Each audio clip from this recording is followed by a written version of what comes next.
আগামীকাল ২রা জুন থেকে শুরু হতে চলেছে আইসিসি টি-20 বিশ্বকাপ ২০২৪।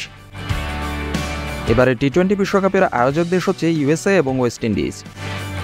এই প্রথমবারের মতো টি-20 বিশ্বকাপে অংশগ্রহণ করতে যাচ্ছে ২০টি দল। উদ্বোধনের দিনে ২টি ম্যাচ রয়েছে।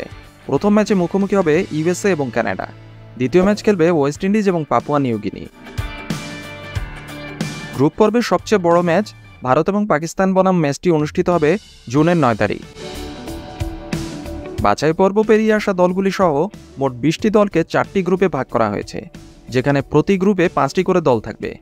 গ্রুপ এতে রয়েছে ভারত, পাকিস্তান, কানাডা, আয়ারল্যান্ড এবং আমেরিকা। গ্রুপ বিতে রয়েছে অস্ট্রেলিয়া, ইংল্যান্ড, নামিবিয়া, ওমান এবং স্কটল্যান্ড। গ্রুপ সিতে রয়েছে New Zealand, West Indies, Afghanistan, Papua New Guinea ও উগান্ডা। গ্রুপ ডিতে রয়েছে দক্ষিণ আফ্রিকা, শ্রীলঙ্কা, বাংলাদেশ, নেপাল এবং নেদারল্যান্ড। প্রতিটি গ্রুপের শীর্ষ ২টি দল সুপার ৮ পর্বে কোয়ালিফাই করবে। যে ৮টি দল সুপার ৮-এ কোয়ালিফাই করবে তাদের আবার ২টি গ্রুপে ভাগ করা হবে। সেই ২ গ্রুপে ৪টি করে দল থাকবে। সেখানে একে অপরের বিরুদ্ধে খেলবে সবকটি দল, অর্থাৎ ৩টি করে ম্যাচ খেলবে প্রতিটি দল। তারপর সেখান থেকে পয়েন্ট ও রান রেটের বিচারে সেরা ২টি দল পৌঁছাবে সেমিফাইনালে। তারপর সেমিফাইনাল থেকে বিজয়ী ২টি দল পৌঁছাবে ফাইনালে।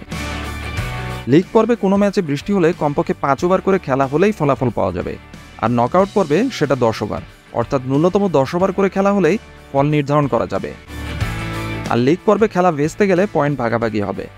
প্রথম সেমিফাইনালে থাকছে রিজার্ভ ডে, দ্বিতীয় সেমিফাইনালে থাকছে না রিজার্ভ ডে, কারণ দ্বিতীয় সেমিফাইনাল এবং ফাইনালের মাঝে মাত্র একদিনের গ্যাপ রাখা হয়েছে। আইসিসির এই নিয়ম নিয়ে উঠেছে প্রশ্ন। প্রসঙ্গত, গতবার অস্ট্রেলিয়ার মাটিতে বসেছিল টি-20 বিশ্বকাপের আসর। ফাইনালে পাকিস্তানকে হারিয়ে চ্যাম্পিয়ন হয়েছিল ইংল্যান্ড। এবার ক্রিকেটের সবথেকে ছোট ফরম্যাটের শিরোপা ওঠে কোন দলের মাথায়, সেটাই দেখার বিষয়।